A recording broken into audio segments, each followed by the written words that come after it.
సర్వశక్తి గల సర్వేశ్వరుడు మనకు దయచూపి మన పాపములను మన్నించి మన నిత్య జీవనకు చేర్చుదురు కాక. ప్రభువా దయచూపుము, క్రీస్తువా దయచూపుము, ప్రభువా దయచూపుము.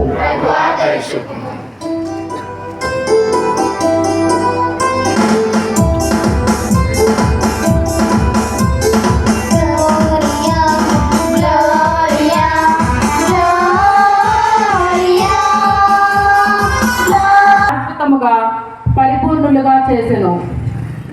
మొదటి పట్టణము. పునీత పౌలు గారు హెబ్రీలకు వ్రాసిన లేఖ 10వ అధ్యాయము 11వ వచనం నుండి 18వ వచనం వరకు. ప్రతి యూద యాజకుడు అనుదినము అర్చన వనర్చును, ఒకే రకము బలులని పదే పదే అర్పించుచుండును. కానీ ఆ బలులు ఏనాటికి పాపములను తొలగింపలేవు.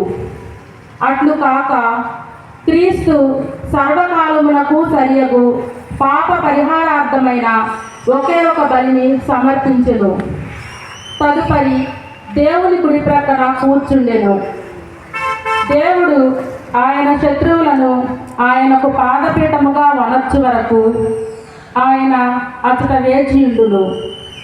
పాపముల నుండి శుద్ధి పొందిన వారిని ఒకే ఒక బలి మూలముగా ఆయన శాశ్వతముగా పరిపూర్ణులుగా చేసెను. పవిత్రాత్మ కూడా దీనికి సాక్షియే. ప్రథమమున ఆయన ఇట్లు చెప్పెను, ఆ దినములు గడచిన తరువాత వారితో నేనొక నిబంధన చేసుకొందును, నా శాసనములను వారి హృదయములందు ఉంచుదును, వారి మనస్సులపై వ్రాయుదును.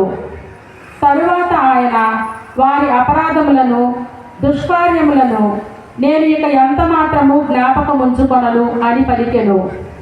కనుక ఇవి క్షమింపబడినప్పుడు పాప పరిహారార్థమైన బలి ఇక అవసరము లేదు. ఇది ప్రభువు వాక్కు. భక్తి కీర్తన. అందరూ. నీవు మెల్కిసెదెకు వలె యాజకత్వమును పడసి కలకాలము యాజకుడుగా ఉండువు. ప్రభువు నాతో ఇట్లనెను, నేను నీ శత్రువులను నీకు పాదపీఠముగా చేయు వరకు నీవు నా కుడి పార్శ్వమున ఆసీనుడవు కమ్ము. అందరూ. నీవు మెల్కిసెదెకు వలె యాజకత్వమును పడసి కలకాలము యాజకుడుగా ఉండువు. ప్రభువు సియోను నుండి నీ రాజ్యాధికారమును విస్తృతము చేయును. నీవు నీ శత్రువుల మధ్య పరిపాలింపుమని ఆయన వాక్కును. అందరూ.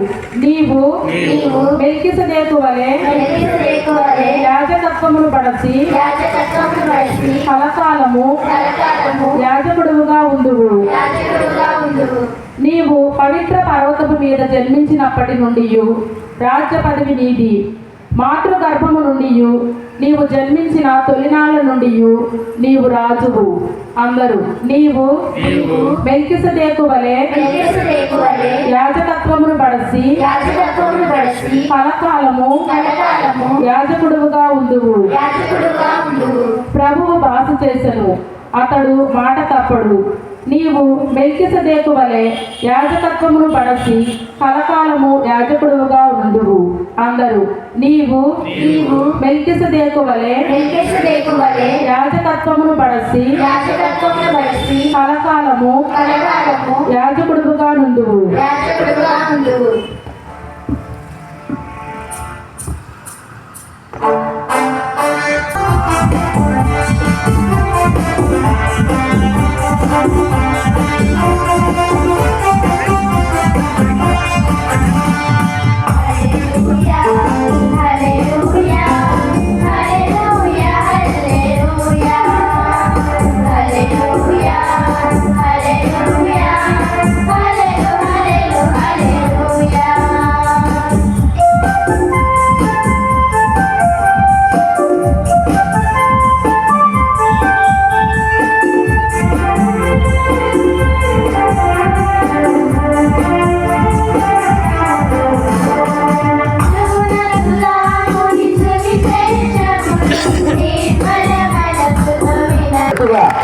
ఇది విశ్వాసానికి ప్రతీక ఈ జ్యోతి నగరం. రెండవదిగా ఈ అద్భుత బాలయేసు భక్తి అంచెలంచెలుగా జీర్ణించుకుంటున్నారనడానికి సాక్ష్యం. ఈ రెండు పుస్తకాలు కూడా చాలా లోతైనవి. ఈ రెండింటిని ఈయన 2 పేజీల్లో రాసేశాడు. అదే ఆయన గొప్పతనం. నేనే చాలా చదువుకున్నవాడిని, అంటే నా గురించి గొప్పగా చెప్పుకున్నాను కాదు. ఇవన్నీ నా సబ్జెక్ట్, నాకు ఇష్టమైంది. ఈయన ఒక చిన్న టైటిల్లో పెట్టేశాడు. మళ్ళీ దాన్ని వివరించడానికి మాకు ఇచ్చారు పుస్తకాలు, అవి చూసుకోండి అని చెప్తున్నా. చాలా చక్కని అంశం. ఏ గురువు కూడా ఇంత సాహసించాడు అన్నమాట. అది నాకు చాలా నచ్చింది అన్నమాట. ఎందుకంటే పాపు గారు ఎంతో ప్రేమతో విశ్వశ్రీ సభని రక్షించాలి, నడిపించాలి, రక్షకుడిని సమర్పించాలి అనే ఉద్దేశం రాసినటువంటి చిన్న లేఖలు అన్నమాట. ఈ లేఖలను చక్కగా ఇదేమో 60 సంవత్సరాల క్రితం రాసిన లేఖ, ఇదేమో ఒక 6 నెలలు లేదా 1 సంవత్సరం క్రితం రాసిన లేఖ. ఇవన్నీ కూడా చక్కగా బాలయేసుతో జోడించి ధ్యానిద్దాం అని ఆలోచించేశారు ఆయన. కౌన్సిలర్ చెప్పుంటారు, ఈ అమ్మగారు చెప్పుంటారు. ఈ విధంగా రాసినందుకు నేను మరొకసారి ప్రత్యేకంగా అభినందిస్తూ ఉన్నాను. ప్రియులారా, 8వ రోజు నవీనం ప్రార్థన, నవచన ప్రార్థనలు క్రమం తప్పకుండా ఏడాదికొకసారి చిత్తశుద్ధితో బాలయేసు భక్తిని గురించి ధ్యానిస్తూ వైభవంగా ఇలాంటి పండుగలు చేసుకుంటున్నారు మీరు. ఈ బాలయేసు భక్తి ఆరాధన ఆశీర్వాదానికి ఆదరణ అంటూ అక్షరాల ఆచరిస్తున్నందుకు మిమ్మల్ని అందరికీ కూడా అభినందిస్తూ ఉన్నాను. ఇక ఈ బాలయేసు భక్తి ఒక మాటలో చెప్పాలంటే విలువలతో కూడినది. చెప్పండి అమ్మాయిలు, విలువలతో కూడినది చెప్పండి. విలువలను వసకేది, విలువలతో తెంచేది, అది అన్నమాట. ఇది దీనిలో ఉన్నటువంటి గొప్పతనం. ఆ విలువంతా కూడా ఈ జ్యోతి నగరిలో అందరూ పొందాలని, అందరూ అలాంటి విలువలతో కూడా వ్యక్తులుగా జీవించాలని చక్కటి అంశాన్ని ఎన్నుకున్నారు ఈరోజు. ముఖ్యంగా అదే సమాజ బాలయేసు సమాజ ధార్మిక జీవితం. దీనిలో ఎందుకు చెప్తారంటే ఈ విషయాన్ని మీరు ఇంటి చూడండి అమ్మాయిలు, అటు కాదు చూడండి. ఎందుకంటే దీనిలో చాలా చక్కగా ఉందని మన సమాజం. ఏ సమాజం? మనమున్న సమాజం. ధార్మిక జీవితం అనగా వర్చువస్ లైఫ్ లేదా చారిటబుల్ లైఫ్. ఉదాహరణకి మన టైంలో వింటాం బ్రహ్మ సమా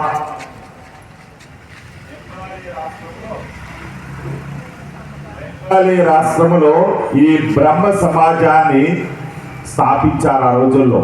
అయితే ఆ సమాజం కేవలం మన దేశానికి మాత్రమే ఆ విద్యను లేదా మంచిని చేసేది. కానీ క్రైస్తవ జీవితానికి మూలం క్రీస్తు చూపించిన, క్రీస్తు బోధించిన వాక్యం. ఆ వాక్యమే యేసు క్రీస్తు. ప్రియులారా, ఆ వాక్యం ద్వారా ధార్మిక జీవితం అనగా